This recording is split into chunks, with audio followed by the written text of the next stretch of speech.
Hey listeners, Nikki Young here, host of the international true crime podcast, Serial Napper.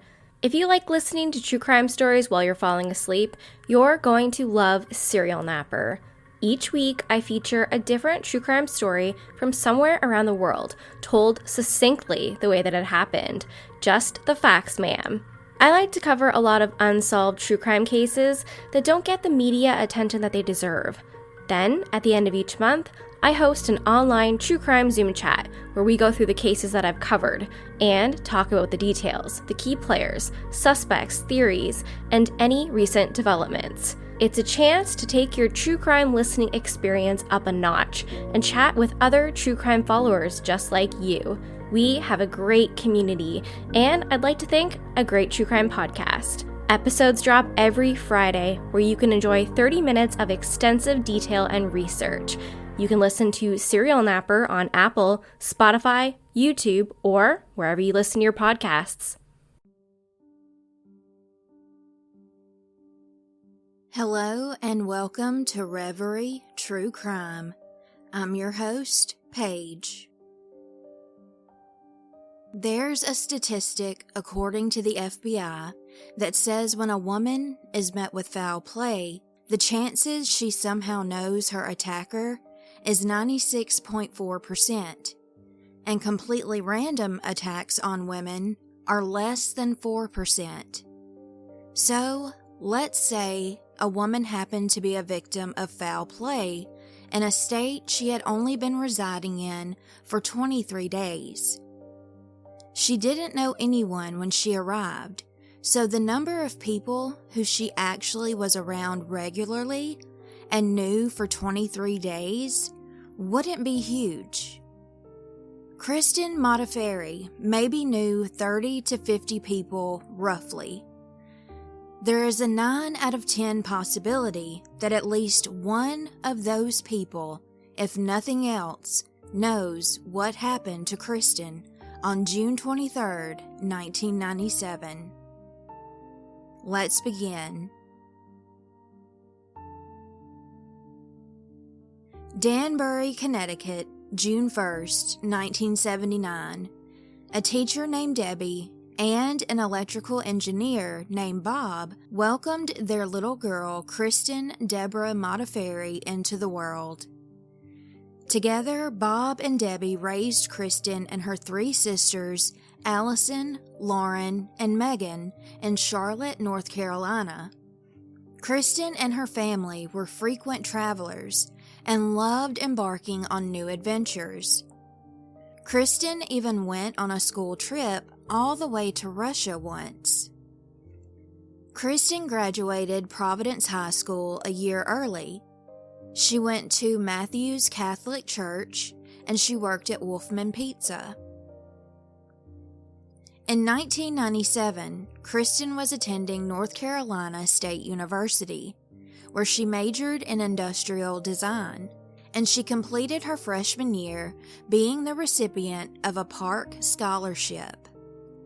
She excelled in the program and was one of the brainiest scholars.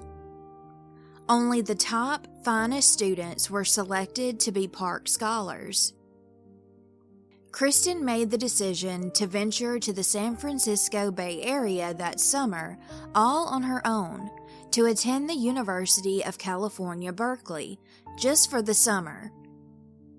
She had plans to study her passion, photography.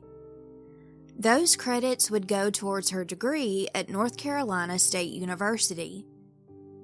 Kristen had her future all planned out. She and her family had gone to the Bay Area before on vacation, and she was thrilled about her impending summer there. Even though her parents were happy for her, they were a little anxious that their second to oldest daughter was moving that far away from them. As most parents would, they had their concerns.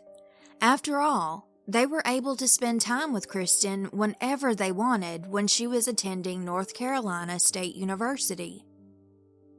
At first, they told her that she couldn't go because it was just too far away. But Kristen was a determined young woman and pleaded with them every day. Taking into consideration how Kristen was an awesome, well-rounded child who never got in trouble and made phenomenal grades, they said yes. Searching for a room, Kristen used Craigslist and found a Victorian house in Oakland on Jane Avenue. There, Kristen had 4 male roommates.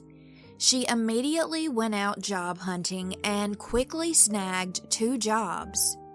Kristen was a busy young lady, working part-time at the San Francisco Museum of Modern Art and full-time in the Crocker Galleria Mall at Spinelli's Coffee Shop, which is now known as Tully's Coffee. When she would get off work in the afternoons, she loved exploring and seeing the sights of this new city that would be her summer home. She kept in touch with her parents, making sure to call them all the time. She was having a blast, and her parents were really glad that she was enjoying herself. With that, they could breathe a little easier, knowing she was adjusting well to her new surroundings and keeping in touch. Only a few weeks after she turned 18, on the 23rd of June, 1997, Kristen was done for the day at the coffee shop around 3 that afternoon. She told her co-workers that she might go to Baker Beach, close to Land's End Beach, and asked them for directions. They told her the directions and also said that she could take the bus there. About 45 minutes after Kristen had left work, she was still in the mall. She didn't clock out that day either, which was the first time she had ever forgotten to do so. Her co-workers saw her walking around the second floor of the mall with a mysterious blonde woman who was wearing a green backpack. That day, Kristen was captured on video surveillance as she took out cash from her bank. It's not certain if she left the mall with this woman or not. The mystery blonde has never been identified or come forward, even though so many have publicly begged for her to. That night, her roommates claimed she never came home.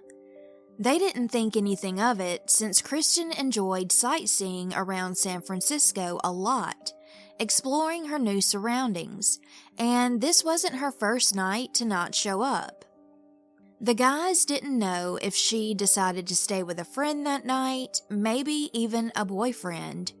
Therefore, they didn't report it to the police. The roommates didn't really know each other all that well, except 2 of the brothers who lived there. They were always busy with their own lives, doing their own things. The next day was the first day of photography class. Kristen was so enthusiastic about her future and attending that class. She would not miss it for the world if she could help it. But that day, her seat in class was empty. She also did not collect her $400 paycheck from the coffee shop.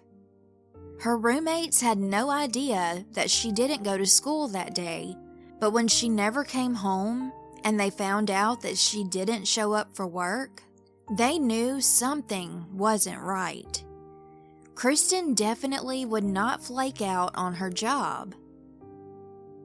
Back in North Carolina, her parents sat by the phone, expecting Kristen to call as usual and to tell them about her first day at school. But that call would never come. They brushed it off. Maybe she was tired or really busy. One of Kristen's friends had not heard from her in a few days, and she had a bad feeling. This friend called Kristen's parents.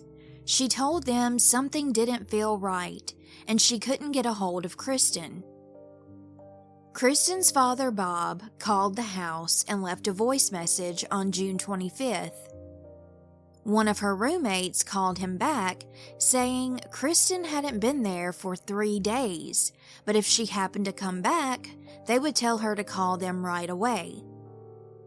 On the 4th day, her roommates finally took her absence seriously, and now they were concerned.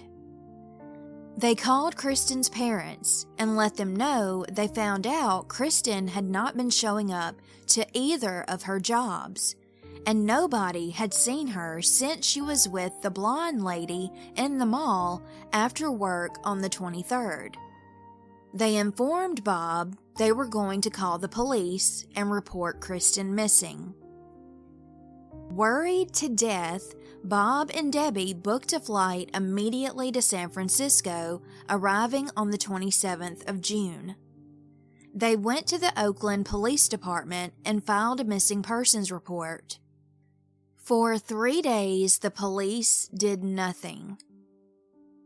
On Monday the 30th, the police finally took their bloodhounds out to see if they could track Kristen's scent to give them an idea of where she possibly went the day she disappeared. The dogs led the police to the Municipal 38 Geary bus outside of the mall. At the end of the bus route, the bloodhounds also picked up her scent at Sutro Heights Park, but lost her scent nearby. Law enforcement interviewed Kristen's co-workers, and they told them about the 23rd, how Kristen wanted to go to Baker Beach, possibly to a party that was supposed to be happening there, and about the blonde woman that she was walking around the mall with.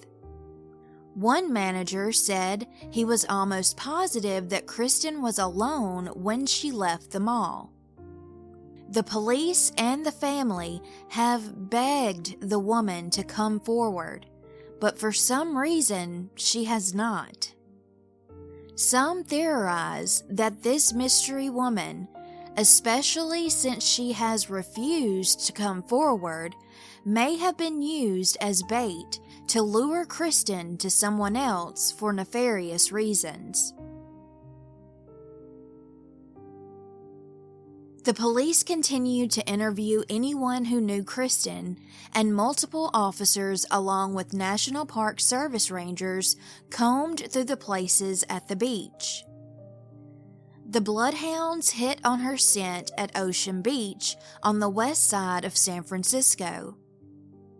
The waters were freezing and the waves were rough. It's possible she stopped there to take photographs. This definitely wasn't a place anyone would go swimming. It's also a very popular location for tourists to see the coastline. The dogs led the police to the Cliff House, another big tourist attraction. It's a restaurant and bar with a gift shop. You could also watch the sea lions close by as they swam around and sunbathed on rocks. It's a place that Kristen would have loved and likely would take a lot of pictures there. The last location the dogs led police to was the edge of a cliff with a gorgeous view of the ocean. It's unlikely that anything sinister happened here. However, as we know, it's not impossible. Although there are usually always people around taking pictures, as Kristen may have done. Officers talked to people hanging out there, but none of them could remember seeing Kristen. Two speculations are that maybe she accidentally fell into the ocean, or someone kidnapped her at that spot. However, police surmise there are always people around, and that would have been nearly impossible without either one of those things being seen by someone. There is an episode of Unsolved Mysteries about Kristen's disappearance, and the officer with the bloodhound stated, quote, "We got down to the beach area and came to a point where the trail seemed to have stopped. That's a very treacherous part of the San Francisco waterline. Numerous people each year are washed off the rocks and are never seen again, so it was a distinct possibility that she had, in fact, fallen into the ocean. Kristen's father isn't really on board with that theory, saying, quote, "We really don't believe that's what happened to Kristen. It's a very tourist-oriented area, so there are always people around. If she had fallen into the water, somebody would have seen something." At this point, the police told Kristen's parents there was no proof of foul play, and suggested that she may have simply disappeared on her own. But Kristen's parents knew better, and they did not accept that as an answer. They know their daughter would never do that. Plus, she was beyond happy to be in San Francisco, and had been telling her parents and friends already how pumped she was to go back to North Carolina for her sophomore year. Kristen had everything going for her. Why would she pick up and walk away from her life? It doesn't make any sense. One characteristic about Kristen was that she was naive. As book smart as she wasn't very street smart, especially in this new environment. Co-workers recalled Kristen going to a concert in Mountain View at the Shoreline Amphitheater. When the show was over, she missed her train, which was the last train going back to Oakland. Kristen had planned to make her bed on a train station bench until a random guy she met at the show talked her out of it. Instead, she went with this stranger and crashed on his brother's couch. He did drive her to work the next morning, and thankfully, he turned out to be a good person who she became good acquaintances with. Just in case, the police did interview this young man and came to the conclusion that he didn't have anything to do with Kristen's disappearance. It's just the fact that she was so trusting right away that really disturbed law enforcement.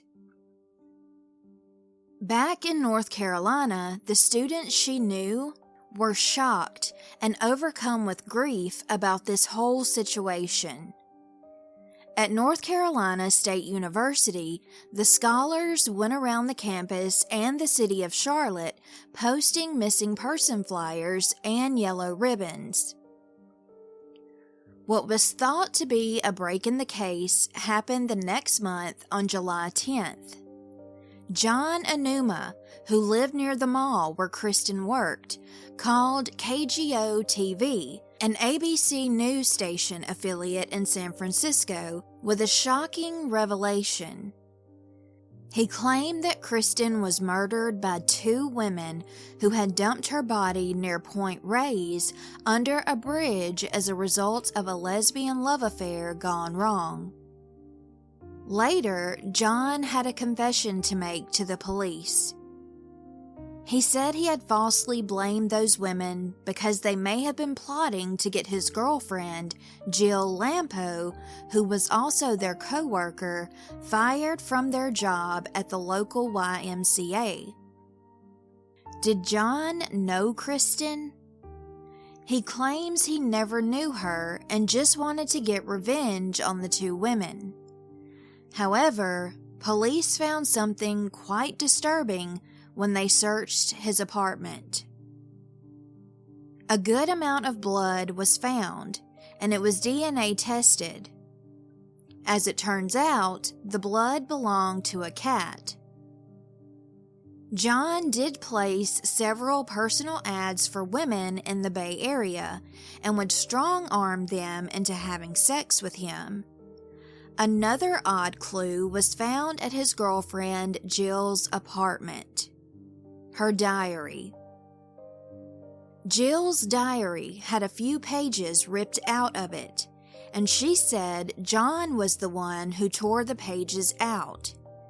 These pages were the same time frame that Kristen had been in San Francisco.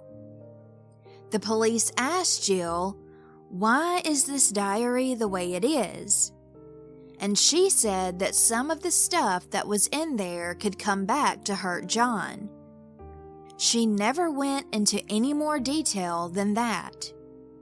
Did John really tear the pages out? Did Jill do it? It seems there was something there to hide.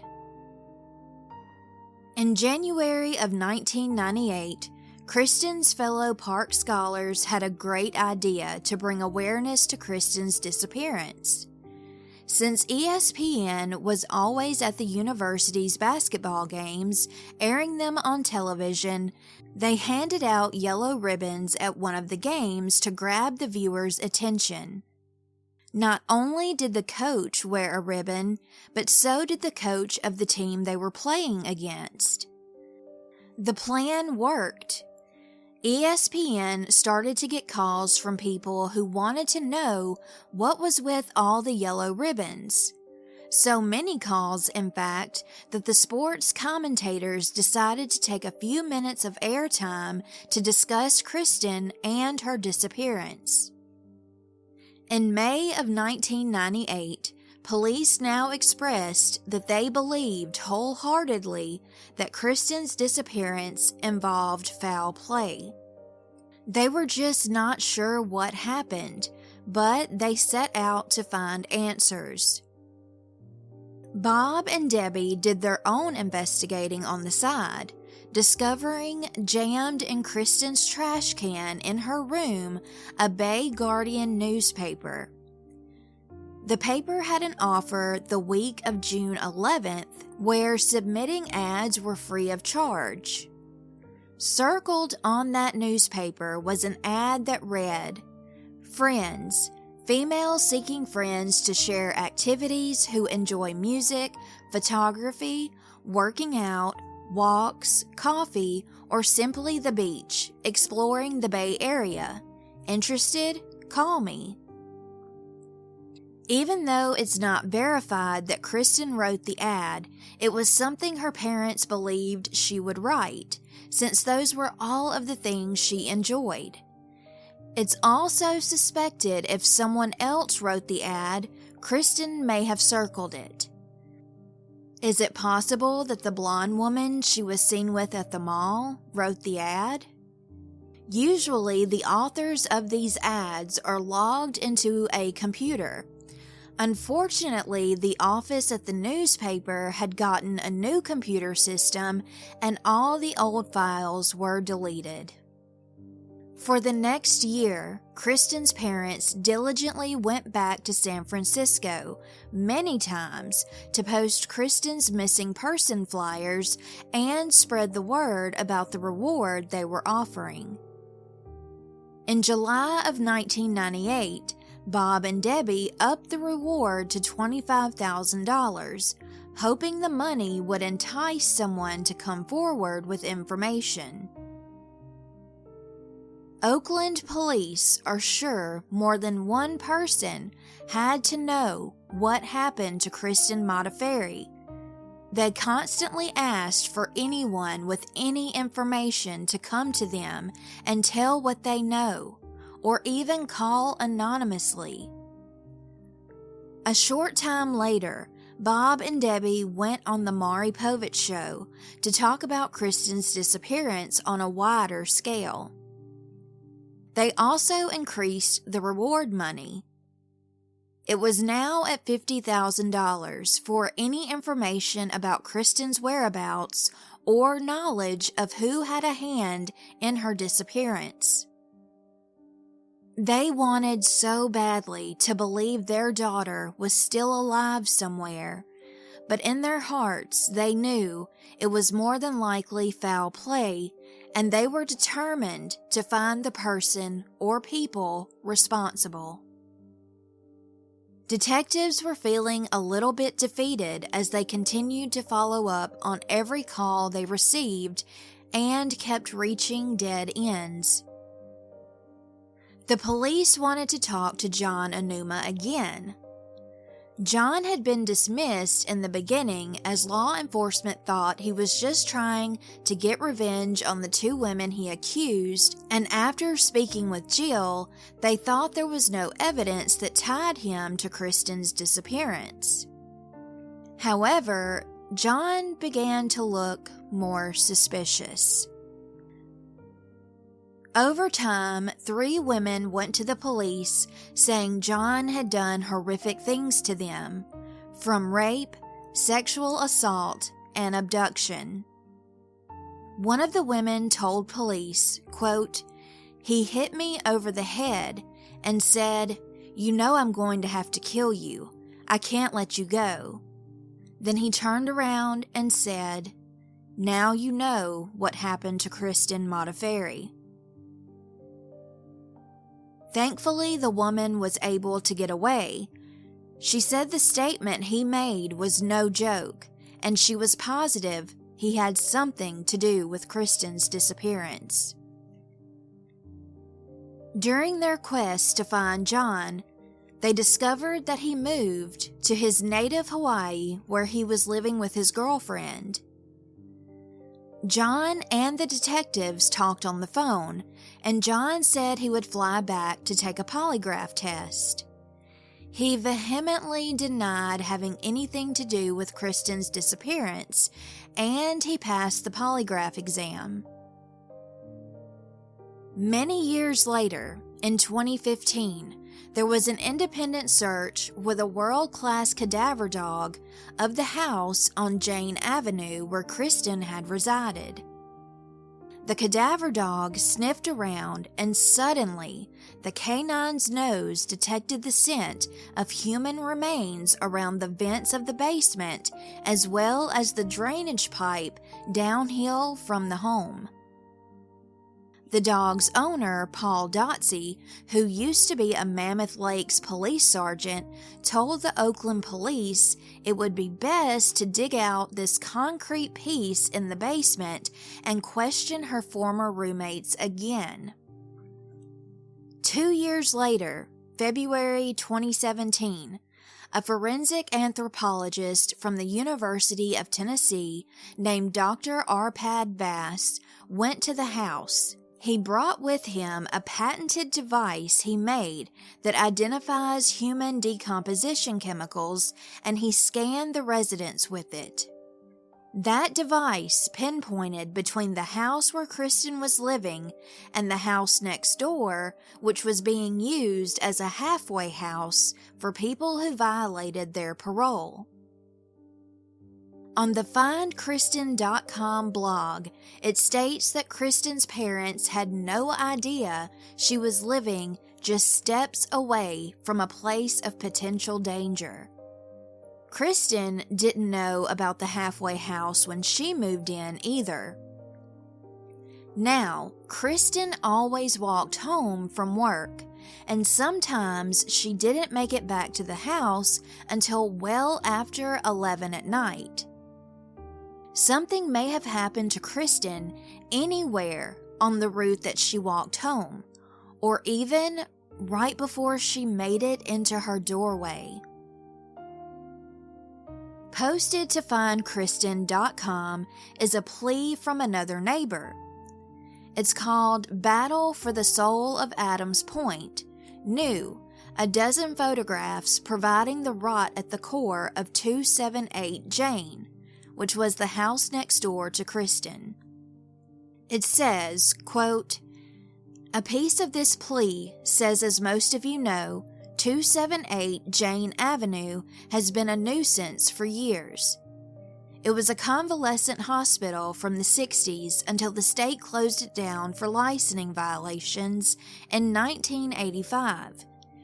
Since then, 278 Jane has been home to a pit bull breeding and fighting ring, raising and slaughtering rabbits, a methamphetamine laboratory, several roach coaches, which was closed by the health department for poisoning Laney College students and also for selling drugs, a rooming house for mainly 5150s or mental cases, a poorly supervised program for youth with gender issues. 278 Jane opened again recently under the cover of deception, lies, and deceit. Instead of a facility for 9 to 14-year-old youths, as we were told it would be, it was a halfway house for juvenile probationers. That's right, bounced from juvie halls in Alameda, Contra Costa, and San Francisco. They came straight to Jane Avenue." End quote. Now there are new owners of that house, and they have been nothing but kind to the Modafferis. Paul Dotsey's belief is that a crime happened there and not a burial. As far as the basement, the excavation of the floor turned out to be a dead end, revealing nothing. An officer said that the ground, which was dense clay, would make it very difficult for anyone to dig up and bury a body there, and then cover it back up. Again, not impossible, but very, very difficult. Detective Paul Dotsey said, quote, "There are other explanations such as cremation, ashes, or Indian burial sites."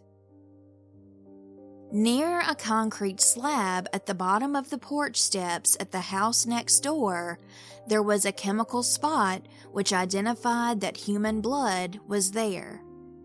When the DNA test came back, the blood was reportedly a match to Kristen, which they discovered through testing Bob and Debbie's blood, which they had given a while back for any testing authorities may have needed it for.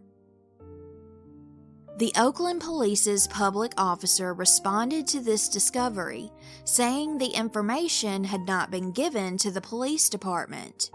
Quote, "At this time, the information we need from Dr. Vass to collect samples for his human decomposition testing has not been forwarded to the department.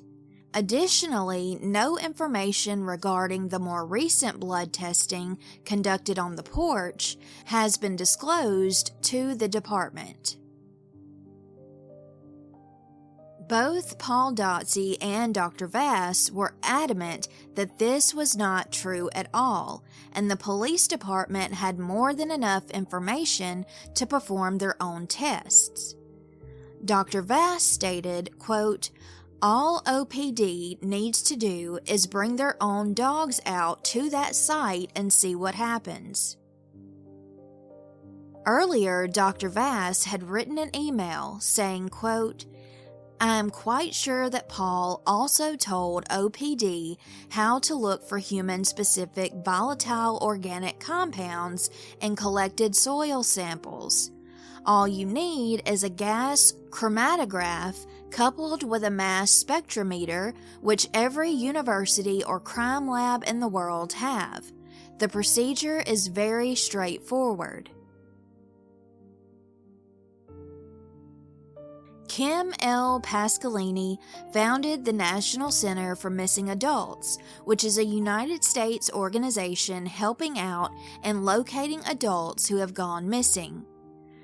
Kristen was 18 when she vanished, and the resources that were accessible for looking for her were lacking.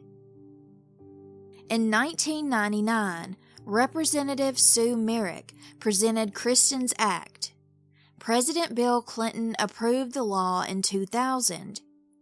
Kristen's law aided law enforcement and families who have been affected by people they care about over the age of 17 disappearing. Kristen's law also provided $1 million a year to help organizations like the National Center for Missing Adults. In 2005, Kristen's law expired and funding ran out, but has thrived due to volunteers.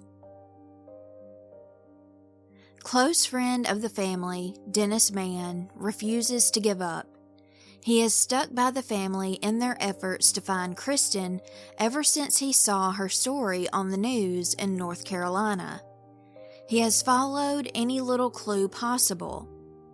At the time of the breaking news, Dennis was working at a homeless shelter, and even though he didn't know the Modafferi family, he felt compelled to help. He even went to San Francisco, walking tirelessly up and down the streets, handing people missing person flyers. Unbeknownst to Dennis, he would get immersed into Kristen's case for 20-plus years. Talking to SF Gate, he said, quote, "I never thought it was going to be this long. I always thought that I was going to run into somebody who knew her, or the cops were going to find her, or she was going to show up somewhere. I remember in the early days it was, okay, I just stay another week. I'll just stay another week. The next thing you know, the months and the years just accumulated." Dennis would end up crashing many nights in his vehicle and joining a gym just so he could wash off. He has traveled all through Northern California, talked to countless people, and has flown to Hawaii and Thailand just to follow all leads possible.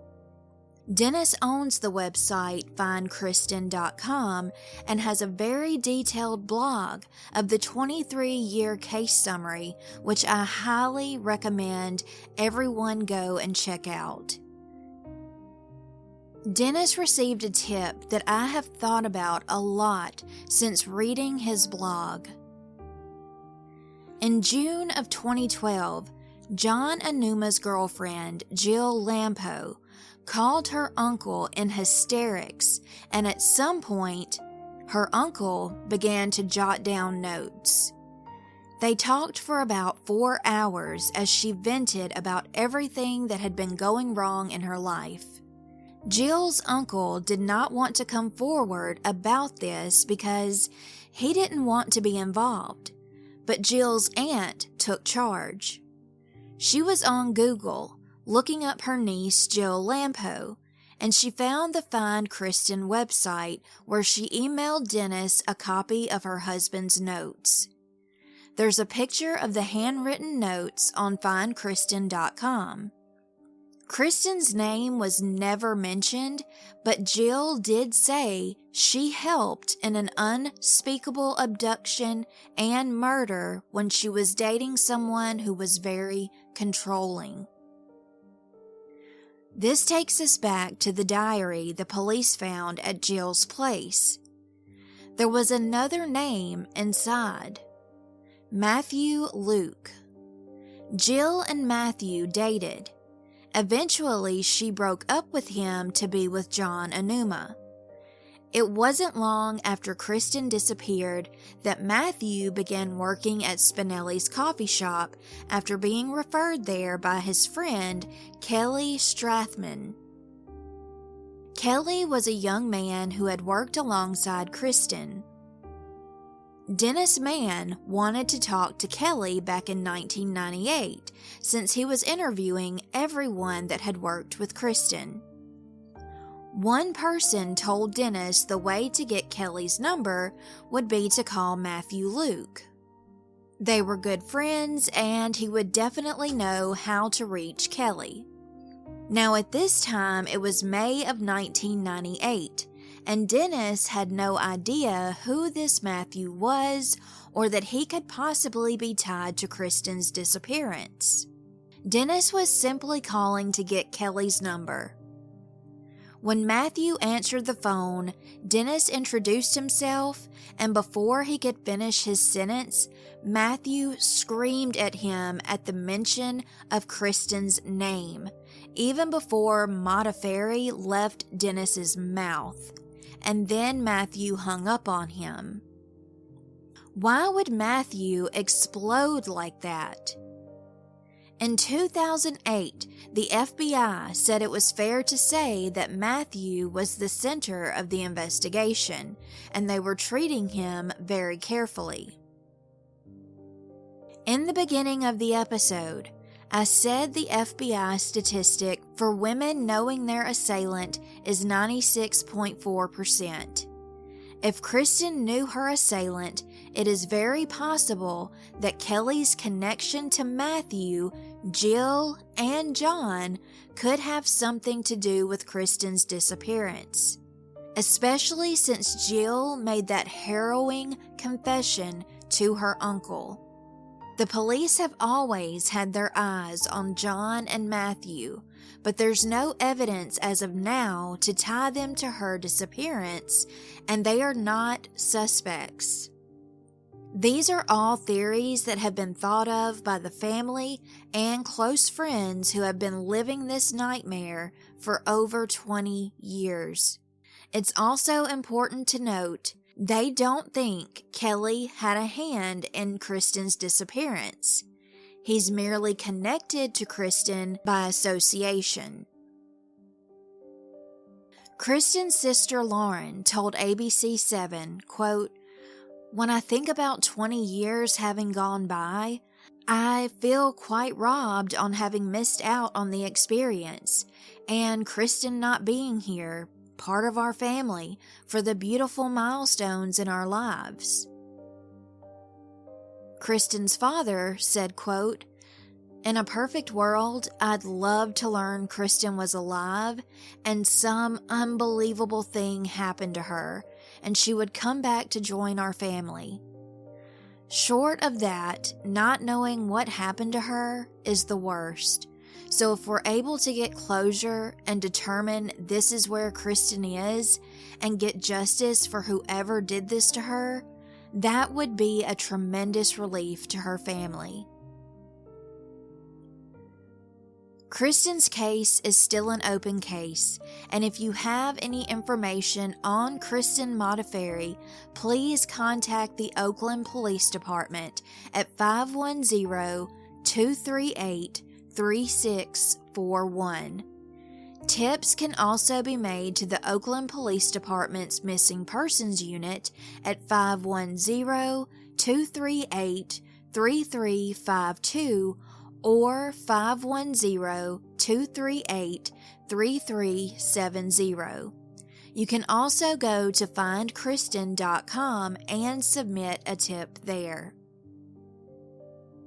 Thank you so much for listening to this episode, and until next time, stay safe and take care.